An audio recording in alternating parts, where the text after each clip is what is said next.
Welcome. If you haven't joined us before, just to let you know that you will receive a certificate of participation and a webinar handout in the next few days if you're joining from an account that was registered. If you don't receive it, just email me, formazione, and I'll get that out to you. Okay.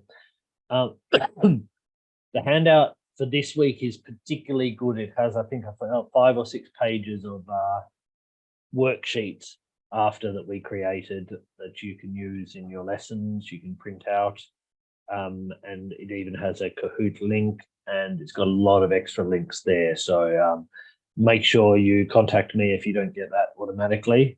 I really want you to get those, okay? Just as to begin, a reminder that Saturday, the day after tomorrow, is the 26th of April, and the 26th of April is every year Earth Day. So issues of pollution, climate change, endangered animals, and alternative energy dominate the headlines and will only become more important in coming years. So we all know how important the environment is. While it's true that teenagers may often feel powerless, student protests have shown that they feel strongly about these issues, and giving them the ability to communicate about it in English may be a really necessary step to form alliances. Think about how important English is. You know, when you see protests around the world, the protest, whether it's this Extinction Rebellion or just whatever you call it, is it Fridays for the Environment, okay, in Italy? A lot of these banners will be in English, and this is a multinational, international movement. So speaking English is really going to be necessary to form alliances. And I think giving your students the ability to have this vocabulary gives them the ability to meet people, form alliances, find out more information about it. Okay. Let me know if you've used issues related to the environment in your English classes. Have you talked about the environment? I know it's quite common to ask students to do presentations on an aspect of climate change, pollution, things like that. Let me know if you've used it. Let me know how you've used it, if you'd like to tell me. Okay.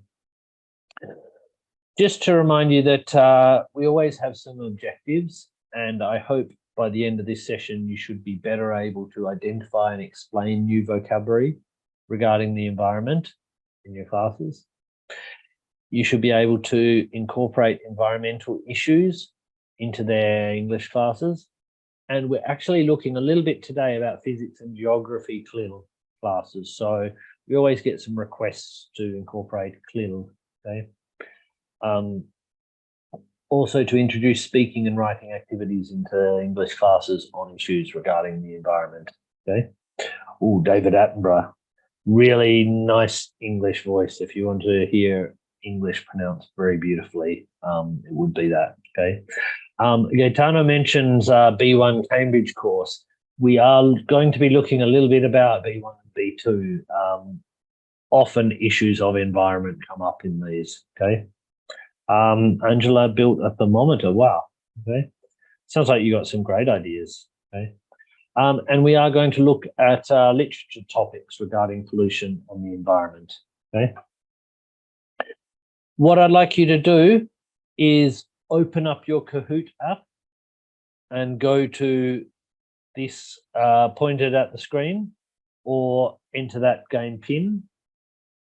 Okay. What I'm going to do is share my screen, which has this here. So let me just shift over to here, because we're going to do a vocabulary quiz about the environment. So this can support, I think, about 40 people. So I might not get everyone in, but you can play even by just even if you don't have Kahoot, you can put your answers in the chat there, okay? But if you have a Kahoot, enter that pin there. I'll give you a minute or two. Simona and Sil are there. Okay.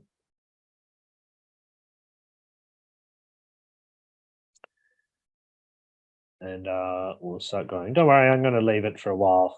Okay. So get you going.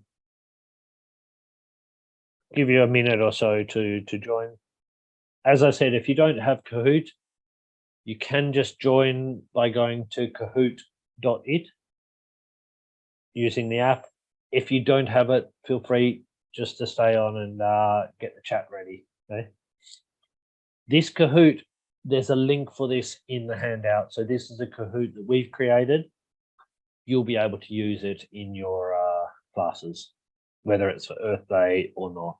Okay, it'll be a great activity to do.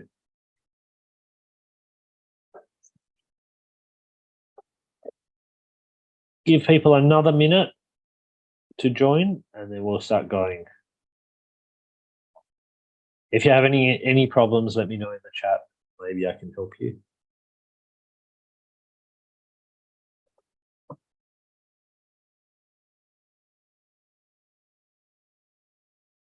Okay, got quite a few people, 15 people participating now. Don't worry, Rosalara, it's not a problem. I know a lot of people are watching this on a device that they don't have another device at hand. Not a problem. You can still play along in the chat. Okay, so it's not a problem. Okay. The questions will be on here, so you can always answer what you think is right. Okay, I think we might start. Okay. Remember that Kahoot is not, it's not only a game you can play with devices. You can play with devices, but you can even just do it as a normal quiz. Okay. But don't worry if you can't do it now. Let's start. Okay. Okay, so we got environment in the classroom. Let's get going. So the first question, how much plastic is there in the ocean? Okay. The options are 50 billion tons, 1 billion tons, 8 million tons, and 80 million tons. How much plastic do you think there is? Okay. If you're not playing on Kahoot, you can just put it on the okay, so the correct answer was actually 8 million tons. Okay, a lot of people got that incorrect. Okay, so 8 million tons. Okay, well done anyway. Let's just move on. Sorry. Okay, so Simona came in, had the quickest response, but unfortunately wasn't correct. Okay, so let's carry on. Lithuania has the best recycling system in Europe. Is it true or false?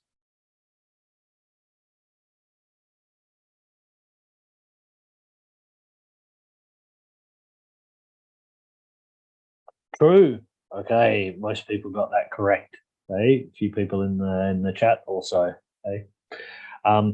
Remember that these quizzes are a really good way of sort of introducing facts. It doesn't matter if they know these or they get them correct. It's often a good way. Now you could set people to work out what is so great about Lithuania's recycling rate. Okay. So here we go. Now we're starting. Okay. So Valeria's in the lead with Grace and Momi just behind. So question 3, which of the following is a greenhouse gas?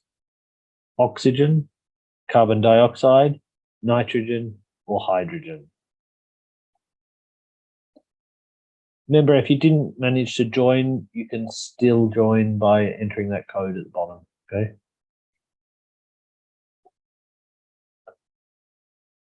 Okay, a lot of people got that correct. Yes, carbon dioxide is a greenhouse gas, okay?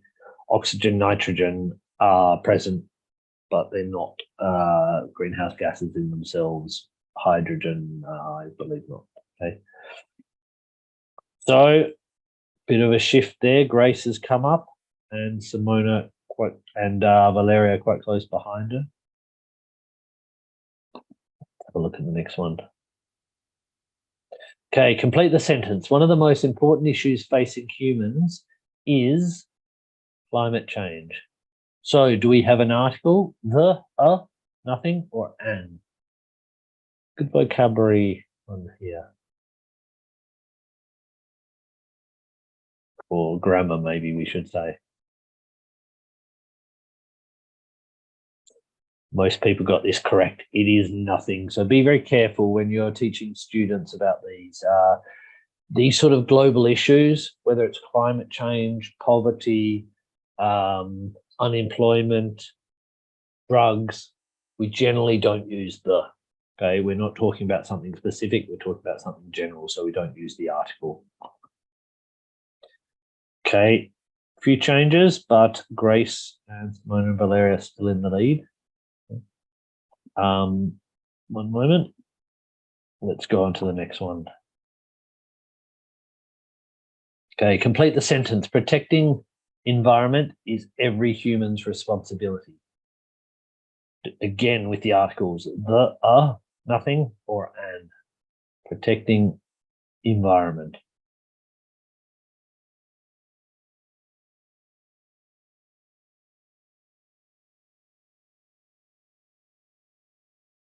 Okay, again, most people got this right. When we talk about environment, generally we say the, okay, because generally we use this for singular things. There's only one that exists, so we don't need, well, we specify which one it is. It's obvious which one it is because there's only one. So we say the sun, the moon, the sky, the sea. I know there's many seas, but we generally talk about the sea as the one that's obvious, therefore protecting the environment. Very good. Okay, let's keep going.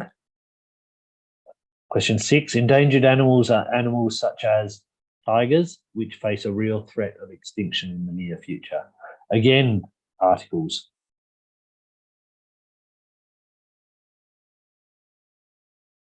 Good activity to do after you've taught articles, or a good quiz to do. Okay? A lot of errors I find with students with this. The use of articles is quite different. Yes, okay, almost everyone got that right. Nothing. We don't say the tigers, or obviously we don't say our tigers, but when we're talking about animals in general or things in general, generally we don't use the article there. So remember, you're graded not just on your correct answers, but also your speed. So it looks like Grace is the one who's coming in quickest there with the correct answer. Well done. Okay, true or false? A twister is a synonym of tornado. Synonym, a similar word. Is true or false? Twister is a synonym of tornado.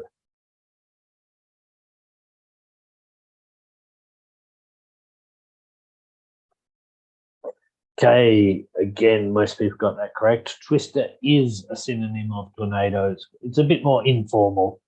Okay, tornado, twister, really the same thing. Tornado is probably a bit more scientific. Okay, Grace is holding her lead there. Excuse me, just a moment. Okay, let's go on to the next one. Okay, what is the hottest temperature recorded on Earth in Celsius? Okay, centigrade. Okay, what's the hottest temperature? Okay, 48.8, 56.7, 53.2, or 55.5? What's the hottest temperature on Earth?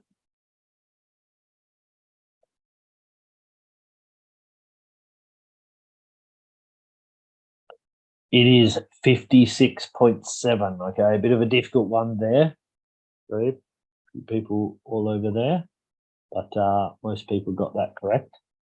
Okay, well done. I don't know where that was. It could be a good exercise for students to find out where it was. Oh, we have a new leader here. Okay, congratulations, Valeria, coming up. Okay, Grace, there's still time. Okay, let's have a look. Okay, what kind of extreme weather can be seen here? Okay, so in the picture, what's this one? Okay, Is it a blizzard, a whiteout, a snowstorm, or snowy? What's the name of this type of weather? Monica says Death Valley was where the hottest one is. Oh, nice. Thanks for telling us that. Okay. Now, here's a interesting one. There are 3 correct. A blizzard, a whiteout, or a snowstorm. Bit of a trick question, okay? Because those are 3 names for the same thing, okay? A blizzard, a snowstorm. Sometimes they use the expression a whiteout, okay? So the only one that you can't say is snowy because snowy is not necessarily extreme weather, okay?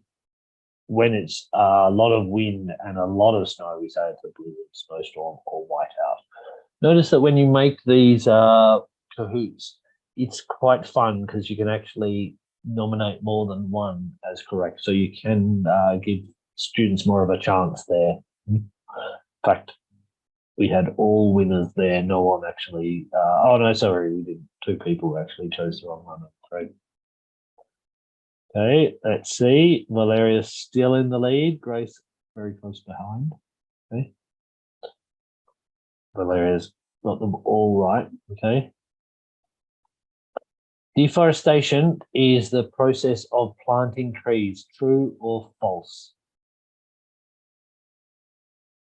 I hope you get this one correct. I really hope you get this one correct.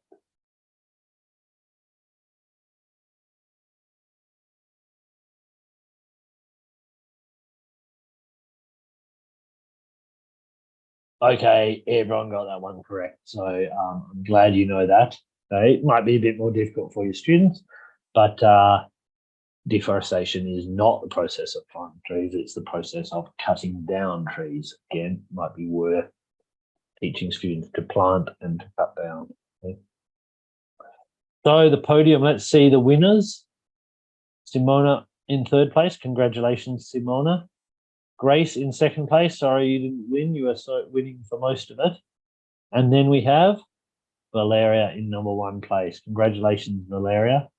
Okay, well done. Runners up, Angela and Normie. Okay, well done, guys. I hope you had fun playing that. Okay, I'm just going to shift back to our presentation. If I can find it. And I hope you enjoyed that. As I said, the link for that will be in the the handout. Okay. Next, we're going to look at some CLIL. Maybe if you're teaching physics in English, we've got a handout that will look at renewable energy sources and also includes a listening comprehension exercise. It looks at conjunctions to help them better present an argument as part of a discussion, which could be an example of Cambridge B2 first speaking practice. Okay, to be honest, also writing. Okay, so air travel is very bad for the environment. If so, is it wrong to fly abroad for a holiday? Some other questions might be: many plants and animals are going extinct. Is this a problem? Do you think individual action can save the environment? How is the climate likely to change in the future due to global warming? If you know these, the B2 exam, often at the last part of the speaking, they have these sort of questions, opinion questions, more discursive questions that are not just based on your experiences, but more about your opinions. It could be really useful. We've got these handouts here. Okay, so just to remind you, the worksheets are in the handout. Okay, you can look at those. There's some pictures there. You can print them off, and there's some exercises with conjunctions to show you how to use things like because, so, but, although, while, and. Okay, we have some sentences there. Some of the sentences are correct. Some of them have problems with the conjunctions. I think that would be really useful, to be honest, not just if you're teaching physics, but also teaching English, you know, give them some idea about this sort of vocabulary. Okay. Notice that under the pictures, we've also got the words with the accent, the stress underlined. So, you know, solar panels, ground source heating, hydropower, okay, wind turbines. Okay, those sort of things are really helpful because these longer words sometimes are a little bit difficult for more elementary students to pronounce correctly, and to be honest, even advanced students. Okay. What we're going to look at too is an activity to get your students creative with recently acquired language. Okay. So if you've studied weather vocabulary, you might want to put them in pairs or small groups and get them to script a weather report that they could then act out. Okay. You could give them this example and let them have fun with it. There's a worksheet to help them with this, with a lot of vocabulary in the handout. So you could give them the handout first, get them familiar with the vocabulary. It's got some pictures in there too, and then give them this video. Let's have a look at the video. Okay.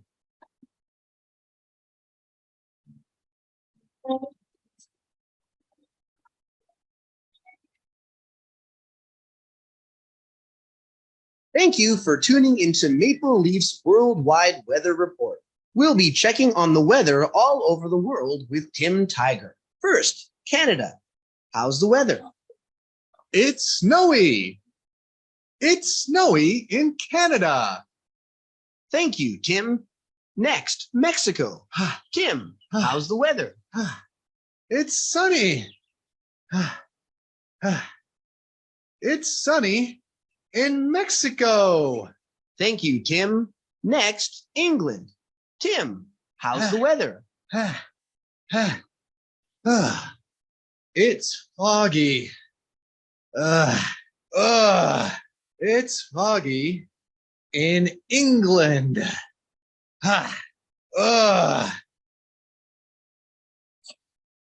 Thank you, Tim. Next, France. Tim, how's the weather? It's rainy. It's rainy in France. Oh. Thank you, Tim. Next, Russia. Tim, how's the weather?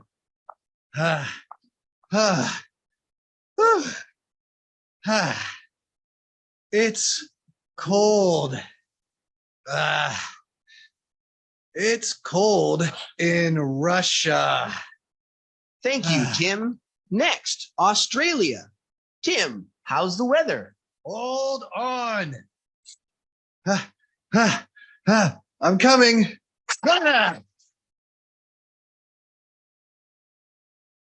It's hot. It's hot in Australia. Are you okay, Tim? I'm good, Marty. What's next? Next is Japan. Japan? All right.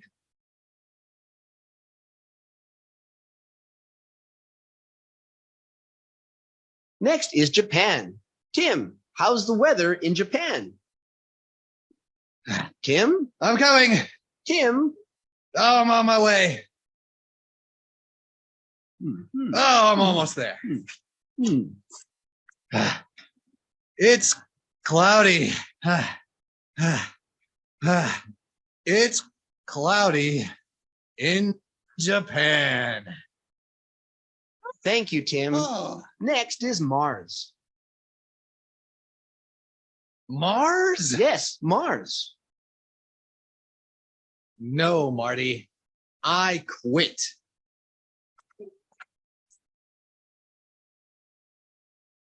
Well, thank you for tuning in to Maple Leaf's Worldwide Weather. See you next time. Okay, very good for elementary students. Patricia asked why were the nations written in small letters. I think the reason is that those were auto-generated subtitles, so they weren't put in there by someone writing, it just recognizes them. So yeah, there were some errors there. I think that I saw instead of France, they said friends. Okay, but to be honest, I don't think you probably need the subtitles for your students. The main important words are written there. So both giving people good view of the names of the nations as well as the weather conditions. Okay, something like that could be a fun way to let them do that. Okay. What we're looking at now is looking at extreme weather. Okay. So let's have a look here. So using the vocabulary in the handouts, you can get your students to tell you about any extreme weather they know. So we have things like drought or flood.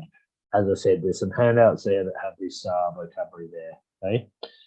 We'll watch the video and they can make notes of any that are seen. Okay. You could research each example in more depth.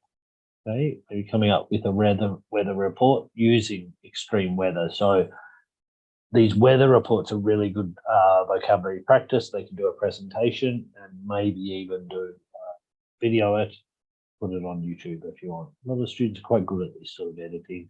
They can do backgrounds as well. Okay. So, for example, prepare yourselves for gale force winds and don't be surprised to see a cow fly by. Really will be that windy.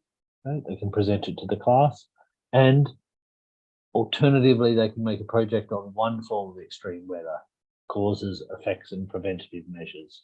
Okay. Oops, sorry. Let's have a look at the video. Quite a short video, but we'll have a look.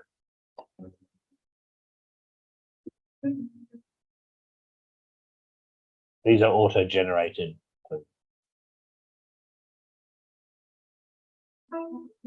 The typical climate here in the UK is mild, and we have 4 distinct seasons. The UK is prone to extreme weather, maybe not as extreme as other parts of the world. However, flash flooding and cold spells are all common in the UK. With a changing climate, more and more people are being affected by extreme weather. For example, forest fires in California, flooding in Mozambique, and heat waves in Southeast Asia. It's getting warmer, sea levels rising, and rainfall patterns are changing. Extreme weather can be devastating. This is why we developed technologies to help communities access their weather warnings, where we can inform the public of any extreme weather. Good forecasting means that we can warn these communities to plan and respond, as well as helping organisations and emergency responders across the world plan and take action to help keep communities safe.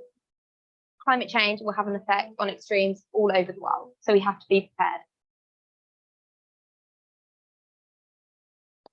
Okay, nice video introducing these sort of types of extreme weather. Okay. A couple of people in the chat. Linda asks if the video is suitable for first year of upper secondary school or not. If you're talking about the previous one, I would imagine, I guess you could do it. It might be best for maybe middle school, but you know, there'll be some students who don't know those words, so it could be useful. I mean, it's only a couple of minutes long, so you could always show it. Okay. Juicy says this, can we also say what the weather's like? This is something I really love doing in my classes. I have a lot of elementary young students, and I started their classes in, I don't know, about September or October. And every day, every week I see them, I ask them, what's the weather like today? And, you know, over the months, we get different weather all the time, and it's really useful just to get them to actually think about it and use it. You know, I often, when I start a lesson with the elementary students, I say, what's the weather like today? What are you wearing? Okay, they have to do clothes, they have to do the weather, and those sort of things are great because they're wearing new clothes every time. The weather's different in some way often. Okay, and so weather's one of these things there. Yeah, I say certainly ask what the weather's like, because you're bound to get different answers occasionally. Finally, I'd just like to talk about a bit of literature. We don't often do literature, but we occasionally do. And I'm sure people that are teaching in the last 2 years of Liceo in Italy are probably quite used to talking about Hard Times, the book by Charles Dickens, the novel. It's one of the probably one of the strongest indictments of the impact of pollution. Comes from a book published way back in 1854. So we're talking about in the Industrial Revolution. As you can see by the cover, down the bottom of one edition. You can see all the pollution there. Okay. Charles Dickens, well, Hard Times was Charles Dickens' 10th novel, and it's many things. It's a critique of utilitarianism, a defense of the creative humanistic mind against rote learning, a searing indictment of exploitative employment practices. It's probably Charles Dickens' most engaged novel. I wouldn't say it's his best.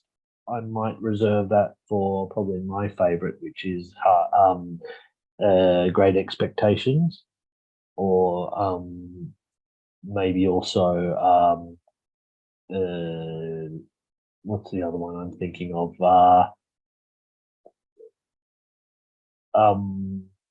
The boy, I can't remember his name, the name of the main character, but Hard Times is a great book that really explains the sort of point of view of the Industrial Revolution.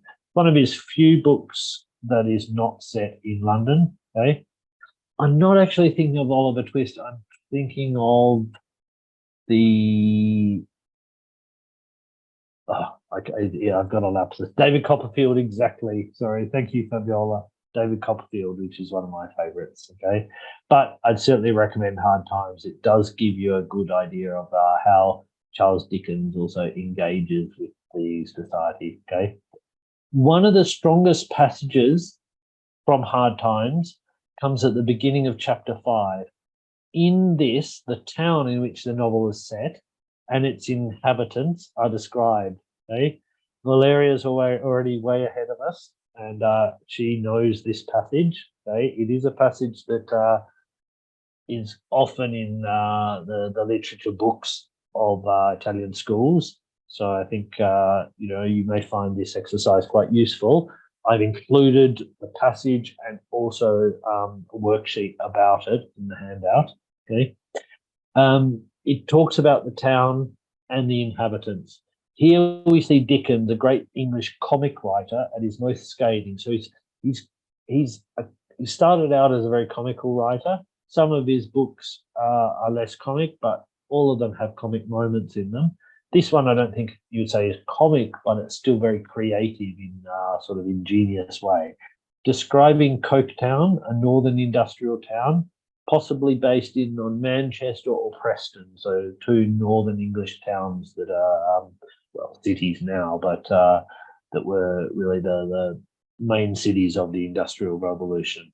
Okay, I'll read this for you. You probably might be familiar with it from the books. Okay, it was a town of red brick, or a brick that would have been red if the smoke and ashes had allowed it. But as matters stood, it was a town of unnatural red and black, like the painted face of a savage. It was a town of machinery, full chimneys, out of which interminable serpents of smoke trailed themselves forever and ever, and never got uncoiled. It had a black canal in it, and a river that ran purple with ill-smelling dye, and vast piles of building, full of windows where there was a rattling and trembling all day long, and where the piston of the steam engine worked monotonously up and down, like the head of an elephant in a state of melancholy madness. It contained several large streets, all very like one another, and many small streets, still more like one another, inhabited by people equally like one another, who all went in and out the same hours, with the same sound, upon the same pavements, to do the same work, and to whom every day was the same as yesterday and tomorrow, and every day, every year, the counterpart of the last and the next. Okay, I think this is the one that Valeria was really talking about. Okay, if we look at this passage, some things to consider. It might be a good passage to analyze with your students so that they can sort of recognize this use of English prose. Okay. As always, Dickens names his towns like he names his characters. You probably know, for example, that one of the main characters in this is called Thomas Gradgrind. Okay, Gradgrind, some sort of idea of machinery. This is if I remember correctly, it's the principal of the school. Okay, and he has a very sort of point of view that children are like products and we shouldn't be too emotional. Here he refers to it as Coke Town. Coke, a type of unrefined coal used in furnaces. Okay, so it's quite clear that this is Coke Town, named after the sort of use of the coal in these industrial furnaces. Okay. He draws upon similes and metaphors of savages, snakes, and mad elephants to show the industrial processes in a threatening jungle aspect. So I put them here in red. Okay, these we have the painted face of a savage, serpents of smoke, okay, and like the head of an elephant in a state of melancholy madness. So even though we're talking about very industrialized city, he's using these sort of metaphors of a jungle. Okay, sort of scary things. We've got repetition. So all the repetition parts I've highlighted in yellow. So we have a repetition of the colors, red and black. We have it was a town repeated ever and ever. We've got the repetitions of other expressions like streets is repeated a few times, like one another, the same, every. Okay? And it's not by accident that he's using these sort of repetitions. This is where we get this sort of almost poetic prose. So often Dickens goes into this sort of very evocative prose, and you know some of his prose is very close to poetry in the sense of its repetition and its use of imagery, metaphors. Okay? And finally, we've got underlined visual descriptions, smells, sounds, movements, felt sensations are evoked to expand the reader's experience of the town. It's very much evoked in an immersive manner. You can see how this town has a name that evokes something, like his characters have a name that evokes something. It has a physical description, okay? And it has all of these smells, sounds, movements, and felt sensations. Okay? You can see, just as Gaetano says, exactly, there's sort of an anonymity that we have all the same streets, even the people, the streets, the houses, the buildings are like each other, even the people are like each other. So there's this sort of anonymity that everyone's like a part of a machine, and this is very much the criticism that Charles Dickens is talking about. Okay? I have included this passage on a handout, and you give the opportunity for students to underline or circle or do a wavy underline to talk about to find these three different parts: the similes and metaphors, the repetition, the smells and sounds. I think it's a good way to sort of tell your students, show your students how this English prose is has been created. I mean, you could even give a translation of this. It would have the same repetitions, I'm sure. Okay. Just in conclusion, I think it's true that students really care about the environment. Okay? Not all of them, but I think you'll find that most of them are a bit worried. Okay? Whether they're worried about climate change or they're worried about endangered animals, the bears in Italy, for example, okay? Or even if they're just worried about pollution, clean beaches, okay? They all have different ideas about solutions and priorities.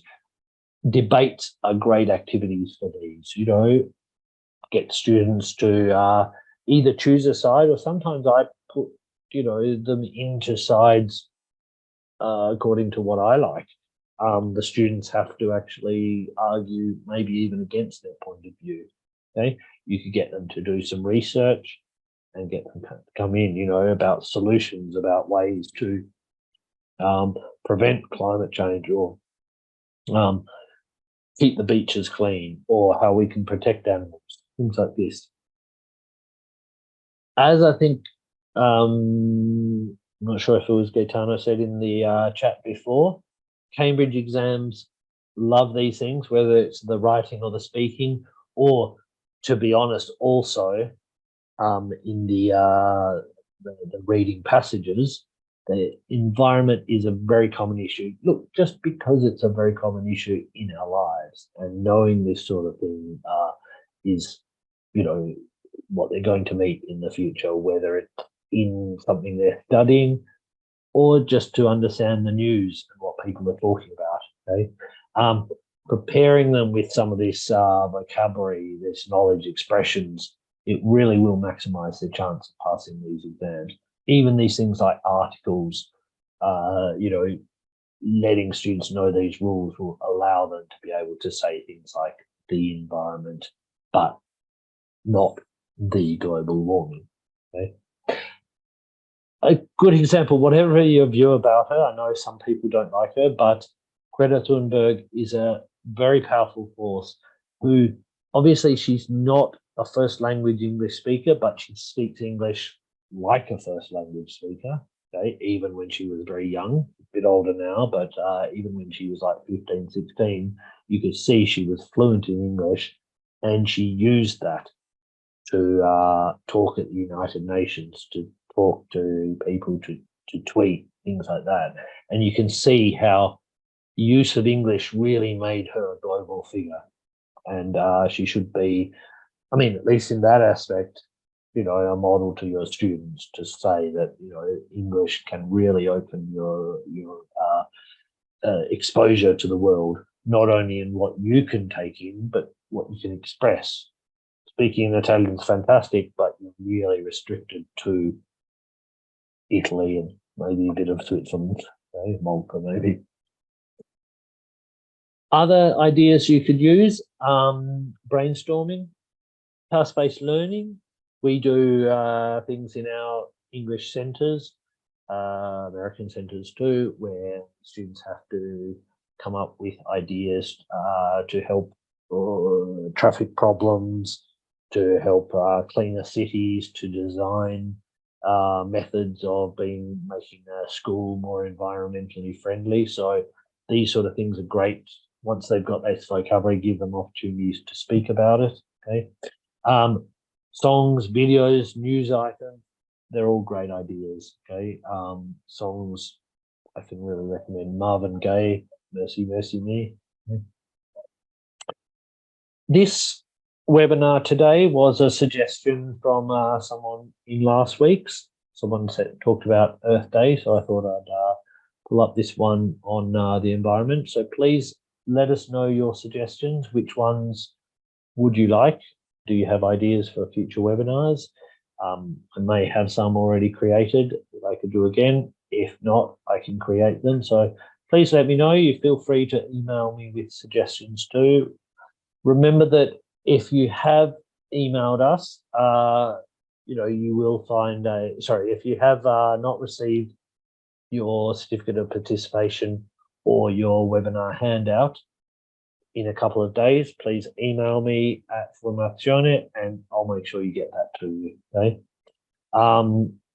Wow, Juicy wants one on the evolution of music. That would be great. Okay. May Day, that could be interesting. We did talk about May Day recently in our interesting British traditions. So, Angela, if you're interested, there's a bit of information about that. Don't forget that you can find all our webinars on the MLA YouTube page. Okay, so you can do that. Deborah would like something about, and Deborah and Linda would be interested in something about literature. Okay. Maria Grazia, I'd be very happy to do another one on music. So great one. So and the 2030 goals, I am preparing one on that. So please be aware. To Patrizia asked what the next one is on. I haven't decided yet. I'm preparing a few, so it will be publicized probably on Monday. So stay tuned. Go to our events page on our website and you find out about it. Okay.